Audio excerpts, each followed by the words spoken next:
नमस्कार मंडळी, कसे आहात तुम्ही? आय होप तुम्ही सर्व मजेत असाल. इट्स ऑल अबाउट बुक्स या माझ्या बुकटूब चॅनलमध्ये तुम्हा सर्वांचं खूप खूप मनापासून स्वागत करते. आज मी तुमच्या भेटीला आलेली आहे लक्ष्मण माने लिखित उपरा हे बुक घेऊन. चला तर मग सुरू करूया. उपरा ह्या पुस्तकाला अनेक सन्मान लाभले.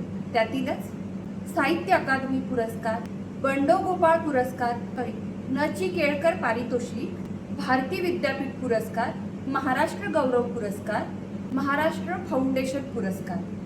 अतिशय प्रसिद्ध असणारे हे पुस्तक उपरा हे फक्त आत्मचरित्र नाही, तो एका समाजाचा संघर्ष आहे, त्या समाजाचा आरसा आहे. हा फक्त आठवणींचा संग्रह नाही, तर हा एका समाजाच्या वेदनेचा, संघर्षाचा आणि अस्तित्वाचा लढा आहे. या समाजाच्या वेदनेचा आणि संघर्षाचा लेखाजोखा हे पुस्तक तुम्हाला दाखवतं. उपरा म्हणजे काय तर परका, बाहेरचा, ज्याला समाजाने कधीही आपल्यात सामावून घेतलं नाही.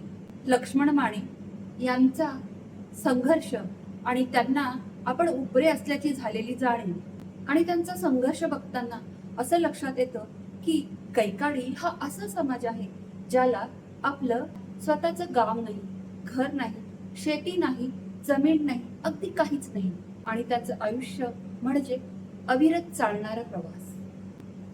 आज एका गावात तर उद्या दुसऱ्या गावात, आणि रस्त्यावर सुरू झालेलं त्यांचं हे आयुष्य रस्त्यावरच संपतं. आणि त्यांचं घर म्हणजे तरी काय, बांबूच्या कामट्यानी आणि गोंडपाटाने बांधलेली एक झोपडी, जी ऊन वारा पावसाने कधीही उडून जायची. आणि उपजीविकेसाठी ते करायचे काय तर रस्त्यावरचे कसरतीचे खेळ, नाहीतर मजुरी करणे किंवा भीक मागून जगणे. आणि ही अस्तित्वाची लढाई तर रोजच.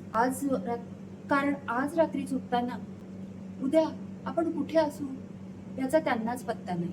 गरिबी तर आहेच, पण सगळ्यात मोठी गोष्ट म्हणजे समाजाने त्यांना स्वीकारलेलं नाही. सतत त्यांच्याकडे संशयाने बघायचं. चोर, लुटारू, असभ्य आणि अस्पृश्य. समाजात माणूस म्हणून मिळणारा सन्मान तर फार दूरची गोष्ट. जगायला जसं अन्न लागतं तसं आत्मसन्मानासाठी समाजाची मान्यताही लागते, ती तर अजिबात नाही. ह्या समाजाला गावाबाहेरच ठेवलं जायचं. गावच्या विहिरीवर पाणी भरायला परवानगी नाही, गावच्या मंदिरात प्रवेश नाही, आणि शिक्षण, आरोग्य ह्या गोष्टी तर गिनतीतच नाही. माणूस म्हणून त्यांचा जगण्याचा हक्कच नाकारलेला आहे. त्यांना समाजाचा भाग म्हणून कधीही पाहिलं जात नाही. आणि त्यांचं बालपण वाचताना तर अंगावर काटा येतो. जन्मापासूनच त्यांना स्थैर्य नाही. ज्या वयात मुलांनी खेळायला, बागडायला हवं त्या वयात त्यांची रोजची भटकंती सुरू असायची. घर म्हणजे काय तर ती तुटपुंजी झोपडी, जी ऊन वाऱ्या पावसाने उडून जायची, किंवा गावकरी येऊन ते तोडून जायचे. आणि इतक्यावरच ते गावकरी थांबत नसत, तर त्यांना ते हकलून देत असत. शिव्या द्यायचे, मारझोड करायचे. इतकंच नाही तर शाळेत गेल्यावरही शिक्षक त्यांचा तिरस्कार करायचे. आणि तेव्हा शाळेत गेल्यावर त्यांच्या लक्षात येतं की आपलं जगणं आणि गावातील मुलांचं जगणं यात जमीन आसमानचा फरक आहे. आणि तो फक्त आर्थिक नाही, तर तो सामाजिक आणि मानसिकही आहे. महत्वाची गोष्ट म्हणजे त्यांच्या अशिक्षित बापालाही शिक्षणाचं महत्व कळत होतं. आणि म्हणूनच पिढ्यानपिढ्या ह्या मरण यातनांच्या जगण्यातून बाहेर पडायचं असेल तर शिक्षण हा केवळ एकमेव मार्ग आहे. आणि तिथून सुरू होतो त्यांचा शिक्षणाचा संघर्ष. आणि इच्छा असूनही परिस्थिती त्यांच्या विरोधात होती. आणि यातील सर्वात मोठा अडथळा म्हणजे भटकंती. कुठेही एका ठिकाणी स्थैर्य नाही.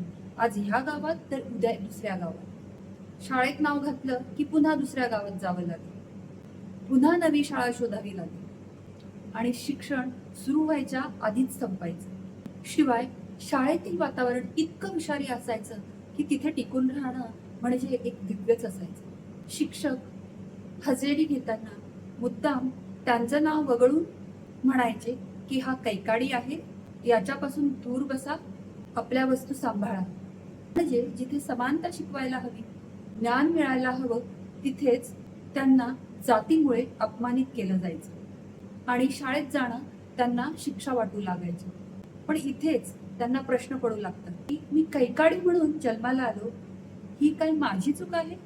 इथेच त्यांचा विद्रोह जागा होतो आणि हे जे काही चाललंय ते चुकीचं आहे आणि याच्या विरुद्धच आपल्याला लढावंच लागेल. आणि हीच बंडखोरी त्यांच्या संघर्षाची ताकद बनते. शिक्षणच त्यांना त्यांच्यावर होणाऱ्या अन्यायाची जाणीव करून देतं. यांच्या समाजातील दारिद्र्य इतकं की ते वाचताना मनावर ओरखडे उठतात. दारिद्र्य म्हणजे काय हे वाचून अस्वस्थ होतो आपण. अनेक दिवस उपाशी राहणं, घालायला कपडे नसणं, कडाक्याच्या थंडीत फाटक्या गोणपटावर झोपणं आणि आई बाप दिवसभर मर कष्ट करूनही रात्री चूल पेटेल की नाही याची शाश्वती नसणं. आणि माने म्हणतात की भूक फक्त पोटाची नसते तर ती आत्मसन्मानाचीही असते. समोरचा माणूस भीक मागताना फक्त अन्न मागत नाही तर तो स्वतःचा स्वाभिमानही गमावतो. आणि भीक देताना समोरचा माणूस जी तुच्छता दाखवतो ती मनात खोलवर जखम करून जाते आणि भूक माणसाला लाचार बनवते. ह्या सगळ्या प्रवासात लेखक त्यांच्या आईवडिलांना खूप जवळून बघतात. परिस्थितीशी सतत झुंज देणारे पण कधी कधी हारणारे. या जातीच्या नरकातून बाहेर पडता यावे म्हणून ते लेखकाला शाळेत घालतात आणि वेळ प्रसंगी मारही देतात. पण त्यामागे मुलाच्या भल्याची ओढच असायची. परिस्थितीपुढे ते हताश झालेले दिसायचे पण कधीही हार मानायचे नाही. आणि आई तर कष्ट आणि सहनशीलतेची मूर्तीच. नवऱ्याचा मार, मुलांची भूक आणि 5वीला पुजलेली भटकंती, लोकांचा मार, तिचे अश्रू, तिची झुंज लेखकाच्या मनावर कोरली गेली. लढा देण्याची प्रेरणा लेखकाला वडिलांकडून मिळते तर दुसऱ्यांना समजून घेण्याची संवेदना मात्र आईकडून मिळते. संघर्ष आणि वेदना त्यांच्या उपरा असलेल्या भावनेला बळकटी देतात. शाळा, समाज, व्यवस्था सगळीकडेच ते उपरे ठरतात. आपलं म्हणण्यासारखं काहीच नसतं. न गाव, न घर आणि उपरा असल्याची आणि त्यांची वेदना इथे जास्त गडद होते. उपरा ही सामाजिक अवस्था आहे. आपण इथे कोणालाही नको आहोत, सतत नाकारले जात आहोत आणि त्यामुळे त्यांची उपरेपणाची भावना जरा जास्तच गडद होते. एकीकडे बाहेरचा समाज त्यांना स्वीकारत नाही तर दुसरीकडे त्यांचा स्वतःचा समाज, जात पंचायत नावाची व्यवस्था त्यांचं जगणं अजून कठीण करतात. माने म्हणतात जात पंचायत ही एक आर्थिक गुलामगिरी आहे. तिचे स्वतःचेच असे काही कायदे कानून आहेत. बाहेरच्या समाजातून अन्याय तर होतच असतो पण जात पंचायत, कायदे, रूढी परंपरा अंधश्रद्धेच्या नावाखाली समाजाला जखडून ठेवते. स्वतःच्या समाजाला सुधारण्याऐवजी ती स्वतःच्याच लोकांवर अन्याय करत असते आणि तिचे नियम अतिशय क्रूर असतात, अन्यायकारक असतात. लग्न, व्यवहार सर्व काही जात पंचायतीच्या मर्जीने चालायचं. उदाहरणार्थ, कोणी आंतरजातीय विवाह केला किंवा नियम मोडला तर त्याला वाळीत टाकलं जायचं किंवा पंचायतीकडून जबर दंड वसूल केला जायचा. आणि हा तुरुंगवासच झाला. कोंडी झाली ही तर आधीच तुम्ही बाहेरच्या समाजापासून तुटलेले असतात आणि त्यात तुम्हाला स्वतःच्या समाजाकडूनही स्वातंत्र्य नसतं. ही व्यवस्था गरिबांसाठी नसतेच, ती फार क्रूर होती. श्रीमंत लोक पंचांना दारू पाजून किंवा चिकन पार्टी देऊन सहज सुटायचे पण गरिबांना कठोर शिक्षेला सामोरं जावं लागायचं. त्यांच्या बायकांना पंचायतीसमोर उभं करून अपमानित केलं जायचं. जात पंचायतीने समाजाची प्रगती रोखून धरली होती. बाहेरच्या समाजाने केलेल्या अन्यायाविरुद्ध लढण्याऐवजी हे लोक आतल्या आत स्वतःच्या समाजाशी भांडत राहतात. आणि या संघर्षमय वातावरणामुळेच तो समाजाचा संघर्ष असो की शाळेचा संघर्ष, जात पंचायतीचा, शिक्षणामुळे त्यांना प्रश्न पडू लागतात आणि ते आता गप्प बसून अपमान सहन करत बसत नाही. त्यामागची कारणं शोधू लागतात. आपण उपरे का आहोत? समाज आपल्याला का स्वीकारत नाही? आपल्याला सन्मान का नाकारला जातो? समाजात ही विषमता का आहे? आणि हेच प्रश्न त्यांच्या मनात वादळ निर्माण करतात आणि त्यांच्या पुढल्या आयुष्याची दिशा ठरते. आणि ते फक्त स्वतःचा विचार करत नाही तर त्यांच्या पूर्ण समाजाच्या मुक्तीचा विचार ते करू लागतात. जिथं जगणं एक लढाई आहे, स्वतःच्या अस्तित्वासाठी सतत लढत राहणं उपरा असण्याची भावना सतत जाणवत राहणं आणि यातून सुटका करणं म्हणजे मुक्त शिक्षण घेणं हाच एकमेव मार्ग त्यांच्या पुढे होता. प्रत्येक परीक्षा पास होणं म्हणजे आम्ही पण माणूस आहोत हे सिद्ध करणं आणि ही ज्ञान मिळवण्याची लढाई नव्हती तर होती अस्तित्व. घरच्यांनीही त्यांचं लग्न ठरवणं, त्यांनी पळून जाऊन मित्रांच्या मदतीने वसतिगृहात राहणं, त्या वसतिगृहात त्यांना पहिल्यांदा स्थैर्य मिळतं, आयुष्यात पहिल्यांदा स्वतःची पुस्तकं मिळणं आणि हे त्यांच्यासाठी फार मोठी गोष्ट असते. म्हणजे राजेशाही थाटच.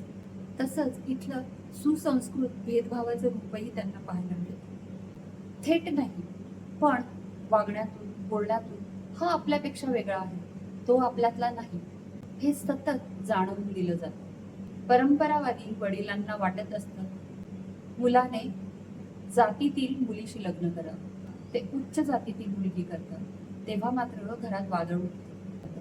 आई वडील रडतात, आम्हाला वाईट टाकतील म्हणून आकांड तांडव करतात. जात पंचायत ही स्वसंरक्षणासाठी असावी पण तीच कशी समाजावर अन्याय करते हे ते उघड करतात आणि त्यांचा आंतरजातीय विवाह म्हणजे समाजाविरुद्ध जात पंचायतीविरुद्ध पुकारलेलं एक बंडच असतं आणि ह्या दिव्यातून ते जातात आणि त्याची किंमतही ते मोजतात. आंतरजातीय विवाह केल्यामुळे त्यांना वाईट टाकलं जातं आणि तेव्हा आंबेडकरांचे विचार साहित्य त्यांना मार्ग दाखवतं आणि तेव्हा त्यांना जाणवतं की आपला संघर्ष हा वैयक्तिक नाही तर तो समाजासाठीही आहे. तर मंडळी, कसा वाटला हा व्हिडिओ? आवडला का? आवडला असेल तर नक्की लाईक, सबस्क्राईब आणि शेअर करा. पुन्हा आपण भेटणारच आहोत एका नव्या पुस्तकासह, नवीन लेखकासह, नवीन पुस्तकाच्या जगात जाण्यासाठी. तोपर्यंत सायोनारा. Keep reading, keep smiling. Bye.